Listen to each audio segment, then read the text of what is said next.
비트코인이 결국 60K를 이탈했습니다. 이대로 40K, 50K로 바로 가는 걸까요? 저는 그렇게 생각하지 않습니다. 그래서 오늘 영상에서는 제가 왜 이 자리에서 1차 매수를 받는지, 추가 하락이 나온다면 어떻게 대응할 건지, 그리고 어떤 구간을 회복해야 반등을 인정할 수 있는지 현실적으로 정리해 보겠습니다.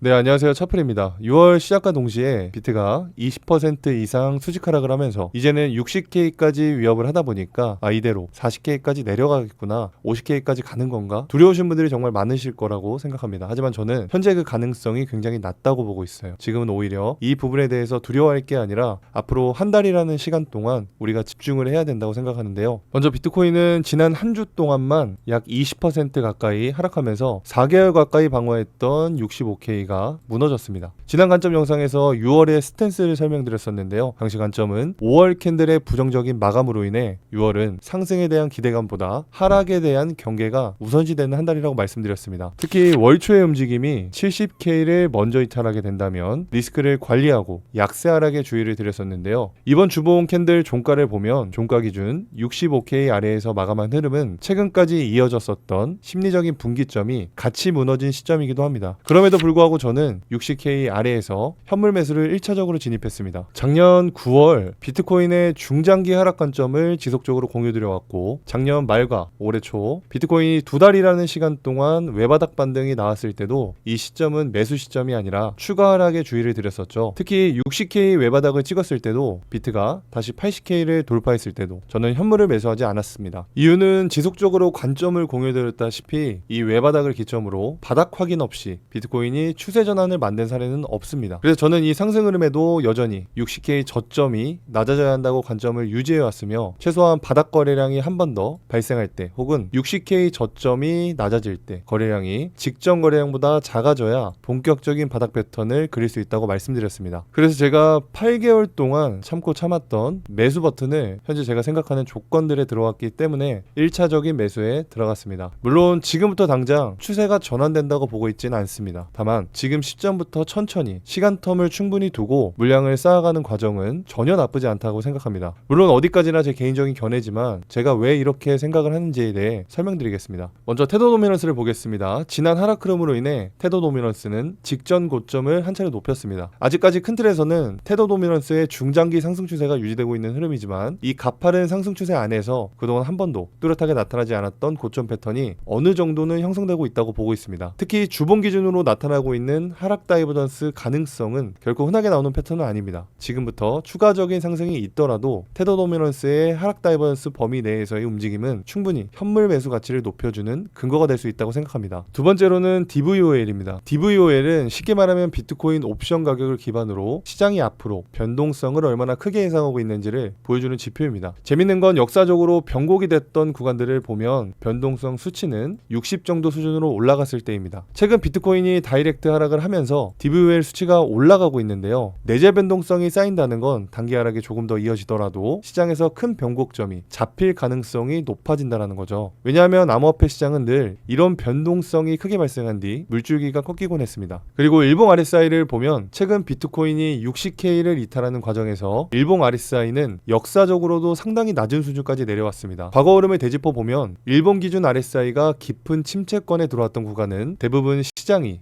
가장 불안해 보였지만 동시에 기회가 만들어지던 구간이기도 했습니다. 물론 RSI 하나만 보고 바닥을 단정할 수는 없습니다. RSI는 후행성 지표이고 한쪽 방향으로 힘이 강하게 쏠릴 때는 괌에두든 괌에서던 그 상태가 생각보다 오래 지속될 수 있습니다. 다만 우리가 한 가지 기억할 게 있는데요. 시장에서 대중들이 확신에 차서 이제는 무조건 간다 라고 말하던 시점은 침체 구간이 아니라 대부분 과열 구간이었습니다. 결국 시장에서 진짜 어려운 선택은 모두가 좋아할 때 따라 사는 게 아니라 모두가 무서워할 때 기준을 가지고 바라보는 겁니다. 가격은 무너졌고 심리는 얼어붙었고 지표는 침체를 가리키고 있습니다. 그렇다면 지금은 감정적으로 도망칠 구간인지 아니면 분할로 기회를 준비해야 할 구간인지 차분하게 구분해야 할 시점이라고 봅니다. 물론 지금이 바닥이라는 뜻은 아닙니다. 더 흔들릴 수 있고 한 번 더 공포를 만들 수 있고 시장은 언제든 우리의 예상보다 더 잔인하게 움직일 수 있습니다. 그래서 한 번의 승부를 보는 것이 아니라 현물 기준으로 분할해서 접근하고 감당 가능한 범위 안에서 천천히 쌓아가는 겁니다. 대중이 모두 외면 외면하고 있는 지금부터는 현물 매수 가치를 다시 따져볼 수 있는 구간이라고 보고 있습니다. 그렇다면 여기서 중요한 질문이 하나 있죠. 그럼 어디까지가 허용이고 어디를 회복했을 때 확인 관점이 될까요? 저는 이 부분을 볼 때 비트코인의 1년봉 캔들을 함께 체크하고 있습니다. 비트코인 1년봉 흐름을 보면 과거 상승 추세가 나온 이후 그 상승을 되돌리는 하락 캔들이 나타났을 때 어느 정도 반복되는 패턴이 있습니다. 보통 하락의 범위는 직전 음봉의 고점 부근 또는 이전 사이클의 고점 부근까지 눌리는 경향이 좀 있는데요. 물론 매번 똑같이 움직이는 건 아닙니다. 하지만 큰 흐름에서 보면 비트코인은 강한 상승 이후 조정이 나올 때 시장이 과거에 의미 있게 반응했던 가격대까지 다시 한번 확인하러 가는 경우가 많았습니다. 그래서 올해 1년봉 캔들의 하락 범위가 최대로 확장된다고 가정했을 때 제가 열어두는 하단 범위는 직전 고점과 직전 음봉 고점이 겹치는 약 48K 구간입니다. 저는 이 구간까지를 현물 기준으로 매집 가는 구간으로 보고 있습니다. 물론 반드시 48K까지 간다는 뜻은 아닙니다. 시장은 그 전에 반등할 수도 있고 중간 구간에서 저점을 만들 수도 있습니다. 하지만 중요한 건 간다 안 간다를 맞히는 게 아니라 만약 시장이 그 가격대까지 내려왔을 때 감정적으로 무너지지 않고 어떤 기준으로 대응할 것인가입니다. 저는 그 기준을 1년봉 구조에서 찾고 있고 최악의 경우를 열어둔다면 48K 부분까지는 현물 매집 구간으로 대응하겠다는 관점입니다. 그럼 확인 관점은 어떻게 확인할까요? 현재 주봉 기준으로는 65K가 확정적으로 이탈됐습니다. 단기적으로는 65K 아래에서 캔들이 위치해 있기 때문에 최소한 바닥을 다지는 움직임이 나와야 한다라고 생각하는데요. 보통 큰 추세가 전환되는 과정은 원웨이 상승으로 만들어지진 않습니다. 강한 추세 뒤에는 횡보하는 구조가 필연적인데요. 역사적으로 비트코인 바닥 구조를 보면 최소 2달가량은 하락 후 횡보하면서 바닥을 다지는 움직임이 이어집니다. 이때 기간을 보면 거래량이 터진 시점부터 바닥을 형성할 때 최소 2달가량의 횡보를 하면서 저점 바닥을 다지죠. 그래서 단기적으로는 지금 당장 단기 반등이 나오더라도 횡보 구간을 거쳐야 하기 때문에 당장 큰 추세를 기대하기는 어렵습니다. 최소한 주봉 캔들이 65에서 66K를 회복하거나 73K를 다시 탈환했을 때 우리가 본격적인 추세 전환을 기대해 볼 수 있고 65K 아래에서 가격 캔들이 지속적으로 이어진다면 직전 매물대인 58K에서 55K 이런 영역까지는 열어두고 대응을 해야겠죠. 바닥 거래량이 어느 정도 나온 만큼 이 구간에서 단기적으로 아래로 가격을 찌르는 소음이 있더라도 가격 횡보만 이어진다면 매집 구간으로 볼 수 있습니다. 그래서 비교적 여유가 있는 현물은 시간 텀을 두고 매수 기간에 들어갈 수 있고 반대로 기준이 뚜렷해야 하는 선물 포지션은 현재 구간에서는 짧게 대응해야 합니다. 여기서는 단기 숏을 노리기보다 일시적인 반등에 유리할 수 있는데요. 하지만 큰 프레임 구조가 무너졌기 때문에 아래에서 롱을 잘 잡았더라도 당장 82K를 넘기는 상승을 기대하기보다는 65에서 66K 구조를 회복하기 전까지는 선제작 수익을 짧게 확보하고 계속해서 리스크를 대비하는 전략이 현명하다고 볼 수 있습니다. 반대로 숏포지션 관점으로는 65에서 66K 구간을 회복하기 전까지는 매도 관점의 전략을 구상할 수 있겠죠. 다만 어느 정도 바닥 거래량이 좀 튀었고 아직까지 구조는 60K를 방어하고 있는 만큼 숏포지션도 반드시 리스크 기준을 확실하게 잡고 짧게 대응하는 게 현명하다고 생각합니다. 오늘은 큰 틀에서 제 전략을 투명하게 공유드렸는데요. 저희 관점은 참고만 해주시고 여러분들의 어떠한 판단이나 관점이 우선시 되는 게 맞습니다. 영상 이후 저희의 진입 시점이나 시장 흐름에 따라 어떤 후속 관점을 이어갔는지는 실시간 라이브나 고정 댓글에 안내되어 있는 텔레그램 공개 채널을 통해 빠르게 공유드리고 있습니다. 특히 텔레그램 채널은 조건 없이 누구나 참여할 수 있는 공간이니까요. 편하게 들어오셔서 함께 시장을 확인해 보셔도 좋을 것 같습니다. 긴 영상 시청해 주셔서 정말 감사드리고요. 오늘 영상이 도움이 되셨다면 구독과 좋아요 그리고 댓글 한 번씩만 남겨주시면 감사드리겠습니다. 지금까지 차플이었습니다.